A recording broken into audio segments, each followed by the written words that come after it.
আপনি কি জানেন কোরআনে এমন একটি রহস্য লুকিয়ে আছে যা জানলে দরিদ্রতা আর আপনাকে ছুঁতে পারে না। আসসালামু আলাইকুম ওরহমতুল্লাহি ওবরাকাতুহু। প্রিয় ভাই ও বোন, আজকের এই ভিডিওতে আমরা কথা বলবো এমন এক কোরআনী রহস্য নিয়ে যা আল্লাহ নিজেই তার কালামে বর্ণনা করেছেন। গরিব থেকে ধনী হওয়ার পথ, এটা কোনো ম্যাজিক না, কোনো শর্টকাট না, এটা হলো আল্লাহ দেওয়া সেই চাবিকাঠি যা অধিকাংশ মানুষ খুঁজে পায় না। আজকের ভিডিওতে আপনি পাবেন কোরআনের আলোকে রিজিকের গোপন রহস্য, একটি সত্যিকারের জীবন বদলানো গল্প এবং ধাপে ধাপে আমল যা আপনি আজ থেকেই শুরু করতে পারবেন। তাহলে চলুন শুরু করি। বিসমিল্লাহ। আমরা অনেকে মনে করি রিজিক আসে চাকরি থেকে, ব্যবসা থেকে, কষ্ট থেকে, কিন্তু আল্লাহ সুবহানাহু ওয়া তাআলা কোরআনে সরাসরি বলেছেন, ইন্নাল্লাহা হুয়ার রাজ্জাকু যুল কুওয়াতিল মাতিন। অর্থ, নিশ্চয়ই আল্লাহই রিজিক দাতা, শক্তিশালী, অটল। সূরা আয-যারিয়াত আয়াত ৫৮। তাহলে বুঝুন, রিজিকের মালিক আপনার বস না, আপনার কোম্পানি না, বাজার না। রিজিকের মালিক একমাত্র আল্লাহ, আর আল্লাহ রিজিক বন্ধ করেন না। আমরাই অনেক সময় সেই রাস্তা বন্ধ করে দিই। এই রহস্যটা জানলে আপনি অবাক হয়ে যাবেন। নবী নূহ আলাইহিস সালাম তার জাতিকে একটি অদ্ভুত সমাধান দিয়েছিলেন যখন তারা দারিদ্র্যে পড়েছিল, বৃষ্টি আসছিল না, ফসল হচ্ছিল না। আল্লাহ কুরআনে বলেন, ফাকুলতুস্তাগফিরু রাব্বাকুম ইন্নাহু কানা গাফফারা ইউরসিলিস সামাআ আলাইকুম মিদরারা ওয়া ইউমদিদুকুম বিআমওয়ালিন ওয়া বানিনা। অর্থ, আমি বললাম, তোমাদের প্রভুর কাছে ক্ষমা চাও, তিনি ক্ষমাশীল, তিনি তোমাদের উপর আকাশ থেকে প্রচুর বৃষ্টি পাঠাবেন, তোমাদের সম্পদ ও সন্তান দিয়ে সাহায্য করবেন। সূরা নূহ আয়াত ১০ থেকে ১২। সুবহানাল্লাহ। ইস্তিগফার মানে শুধু পাপ মাফ না, ইস্তিগফার হলো রিজিকের দরজা খোলার চাবি। এবার আসুন দ্বিতীয় রহস্যে। আপনি কি কখনো পাখির কথা ভেবেছেন? সে কোনো ব্যাংক করে না, কোনো চাকরি করে না।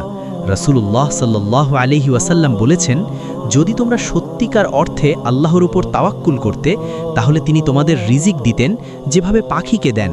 সে সকালে খালি পেটে বের হয় এবং সন্ধ্যায় পেট ভরে ফেরে। তিরমিজি। তাওয়াক্কুল মানে বসে থাকা না, তাওয়াক্কুল মানে কাজ করো, কিন্তু ফলাফল আল্লাহর হাতে ছেড়ে দাও। যে মানুষ এই বিশ্বাসে চলে, সে কখনো নিঃস্ব হয় না। তৃতীয় রহস্য, এটা অনেকেই জানে কিন্তু মানে না। আল্লাহ বলেছেন, লা ইন শাকারতুম লা আযীদান্নাকুম। অর্থ, যদি তোমরা কৃতজ্ঞ হও তাহলে আমি অবশ্যই তোমাদের আরও বেশি দেব। সূরা ইব্রাহিম আয়াত ৭। এটা আল্লাহর ওয়াদা। কোরআনে লা আযীদান্নাকুম, এটা একটি শক্তিশালী শপথ। আপনার কাছে যা আছে তা নিয়ে কৃতজ্ঞ থাকুন। ছোট নেয়ামতেও আলহামদুলিল্লাহ বলুন, কারণ যে ছোটতে কৃতজ্ঞ আল্লাহ তাকে বড় দেন, আর যে ছোটতে অকৃতজ্ঞ সে বড় পেলেও সুখী হয় না। ভাই ও বোন, এখানে একটু থামছি। যদি এই পর্যন্ত ভিডিওটি আপনার ভালো লেগে থাকে তাহলে এখনই একটি লাইক দিন এবং চ্যানেলটি সাবস্ক্রাইব করুন, কারণ এই চ্যানেলে প্রতিনিয়ত এমন কোরআনী জ্ঞান শেয়ার করা হয় যা আপনার দুনিয়া ও আখিরাতও বদলে দিতে পারে। এখন চলুন আমরা একটি বাস্তব গল্পে যাই, একজন মানুষের গল্পে যিনি শূন্য থেকে শুরু করে সব পেয়েছিলেন শুধু এই কোরআনী পথ অনুসরণ করে। ময়মনসিংহের একটি ছোট্ট গ্রামে বাস করত রহিম। বাবা দিনমজুর, মা গৃহিণী, ৩ বোনের একমাত্র ভাই সে। পড়াশোনা বেশি দূর হয়নি, কাজ নেই, টাকা নেই, ঘরে চুলায় আগুন জ্বলে না মাঝে মাঝে। রহিম প্রতিদিন ভাবত, হয়তো এই দারিদ্র্য আমার ভাগ্যেই লেখা। কিন্তু একদিন মসজিদে হুজুরের মুখে একটা কথা শুনল, রিজিকের চাবি আল্লাহর কাছে, তুমি কি সেই দরজায় কড়া নেড়েছ? সেই রাতে রহিম কাঁদল, জায়নামাজে বসে ২ হাত তুলে বলল, ইয়া আল্লাহ, আমি হাল ছেড়ে দিচ্ছিলাম, কিন্তু আজ আমি তোমার কাছে আসছি। সে শুরু করল ইস্তিগফার, প্রতিদিন ফজরের পর ১০০ বার। শুরু করল তাহাজ্জুদ, রাতের শেষ ভাগে উঠে ২ রাকাত। শুরু করল সকাল সন্ধ্যার দোয়া, আল্লাহুম্মা ইন্নী আসআলুকা ইলমান নাফিআ ওয়া রিজকান তাইয়্যিবা। প্রথম ১ সপ্তাহে কিছু বদলায়নি, ২ সপ্তাহ, ৩ সপ্তাহ, কিন্তু রহিম থামেনি। ৪০তম দিনে একটা ফোন আসলো। এক দূর সম্পর্কের আত্মীয় ঢাকায় একটা ছোট দোকান খুলছেন, রহিমকে বিশ্বাস করে পার্টনার করতে চান। রহিম অবাক, সে তো কখনো ব্যবসা করেনি, কিন্তু সে তাওয়াক্কুল করল, বলল বিসমিল্লাহ। প্রথম মাসে লস, কিন্তু রহিম কাঁদল না, থামল না, ইস্তেগফার চলল। দ্বিতীয় মাসে ব্রেক ইভেন, তৃতীয় মাসে লাভ। ১ বছরের মাথায় রহিমের নিজের দোকান, ৩ বছরে দুটো দোকান, বোনেদের বিয়ে, বাবার চিকিৎসা। কি বদলেছিল রহিমের? শুধু একটা জিনিস, সে আল্লাহর দরজায় কড়া নেড়েছিল। রহিমের গল্পটা আসলে লক্ষ মানুষের গল্প। আমরা রিজিকের জন্য দৌড়াই মানুষের দরজায়, কিন্তু আল্লাহর দরজায় কড়া নাড়ি না। অথচ আল্লাহ বলেছেন, ওয়ামান ইয়াত্তাকিল্লাহা ইয়াজআল লাহু মাখরাজা ওয়া ইয়ারযুকহু মিন হাইসু লা ইয়াহতাসিব।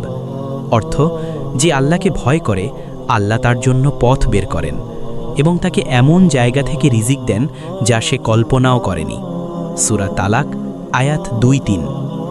এই আয়াতে আল্লাহ বলছেন মিন হাইসু লা ইয়াহতাসিব, যেখান থেকে হিসাব নেই, ধারণাও নেই। রহিমের গল্পে সেটাই হয়েছিল। এক অপ্রত্যাশিত ফোনে জীবন বদলে গিয়েছিল। এখন আপনার নিজেকে একটু প্রশ্ন করুন, আপনি কি প্রতিদিন ইস্তেগফার করছেন নাকি শুধু কষ্ট করে যাচ্ছেন? আপনি কি আল্লাহর উপর সত্যিকার তাওয়াক্কুল রাখছেন নাকি টেনশনে রাত কাটাচ্ছেন? আপনি যা আছে তাতে শকর করছেন নাকি যা নেই তার জন্য হাপিত্যেশ করছেন?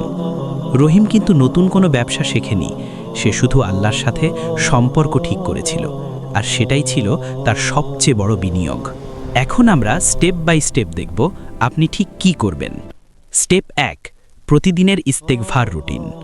ফজরের নামাজের পর বসুন, ১০০ বার বলুন আস্তাগফিরুল্লাহ। এটা মাত্র ৩ থেকে ৫ মিনিটের কাজ, কিন্তু এর ফল আল্লাহ নিজেই কোরআনে দিয়েছেন। আকাশ থেকে বৃষ্টি, মাল, সন্তান। হাদিসে আছে, যে প্রতিদিন ইস্তেগফার আঁকড়ে ধরে, আল্লাহ তার প্রতিটি সংকট থেকে বের হওয়ার পথ দেন। স্টেপ ২, সকাল ও সন্ধ্যায় রিজিকের বিশেষ দোয়া। সকালে পড়ুন আল্লাহুম্মা ইন্নী আসআলুকা ইলমান নাফিয়া ওয়া রিজকান তাইয়্যিবা ওয়া আমালান মুতাকাব্বালা। অর্থ, হে আল্লাহ, আমি তোমার কাছে উপকারী জ্ঞান, হালাল রিজিক এবং কবুলযোগ্য আমল চাই। সন্ধ্যায় সূরা ওয়াকিয়া তেলাওয়াত করুন। রাসূলুল্লাহ সাল্লাল্লাহু আলাইহি ওয়াসাল্লাম বলেছেন, যে প্রতি রাতে সূরা ওয়াকিয়া পড়বে সে কখনো দারিদ্র্যের মুখ দেখবে না। স্টেপ ৩, হালাল পথে কাজ করুন, নিয়ত ঠিক রাখুন। তাওয়াক্কুল মানে বসে থাকা নয়। পাখিও বের হয়, কিন্তু সে আল্লাহকে ছেড়ে বের হয় না। আপনার যে কাজ, সেই কাজে নিয়ত করুন, আল্লাহর সন্তুষ্টির জন্য করছি। হারাম রোজগারের পথে যাবেন না, কারণ হারাম রিজিক দোয়া কবুলের পথ বন্ধ করে দেয়। রাসূল সাল্লাল্লাহু আলাইহি ওয়াসাল্লাম বলেছেন, এমন মানুষ আছে যে হাত তুলে দোয়া করে কিন্তু তার খাবার হারাম, সে দোয়া কবুল হয় না। স্টেপ ৪, সাদকা। এটা রিজিক কমায় না, বাড়ায়। আল্লাহ বলেছেন, মা মিন ইয়াউমিন ইউসবিহুল ইবাদু ফিহি ইল্লা মালাকানি ইয়ানজিলানি। প্রতিদিন সকালে ২ জন ফেরেশতা নামেন। একজন বলেন, হে আল্লাহ, যে আজ দান করেছে তাকে বদলা দাও। অন্যজন বলেন, যে কৃপণতা করেছে তার সম্পদ নষ্ট করো। বুখারী। প্রতিদিন ছোট হলেও সাদকা করুন, এমনকি একটি হাসি, একটি সাহায্যও সাদকা, কারণ সাদকা বালা দূর করে এবং রিজিকের দরজা খুলে দেয়। ভাই ও বোন, এই স্টেপগুলো কি আপনার কাজে লাগছে? যদি হ্যাঁ, তাহলে এখনই কমেন্টে লিখুন আলহামদুলিল্লাহ। আর এই ভিডিওটি আপনার পরিবার ও বন্ধুদের সাথে শেয়ার করুন, কারণ একটি শেয়ারে হয়তো কারো জীবন বদলে যাবে।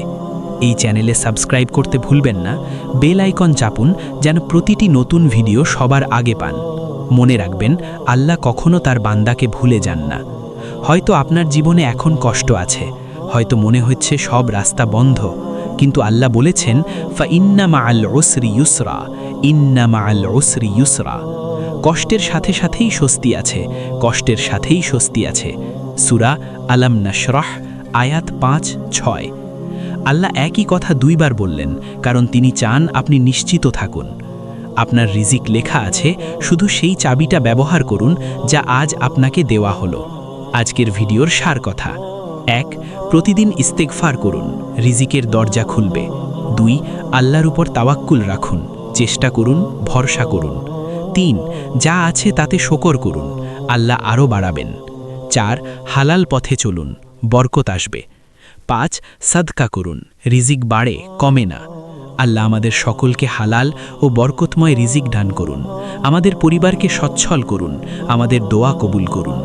আমিন ইয়া রব্বাল আলামিন। জাযাকাল্লাহু খাইরান। ভিডিওটি শেষ পর্যন্ত দেখার জন্য আপনাকে অনেক ধন্যবাদ। এখন স্ক্রিনে 2টো জিনিস দেখতে পাচ্ছেন, একটি আমার পরবর্তী ভিডিও, সেটি দেখুন এখনই, এবং সাবস্ক্রাইব বাটন চাপুন এবং আমার চ্যানেলে আরও গোপন দোয়া ও কোরআনি রহস্য দেখুন। আল্লাহ হাফেজ।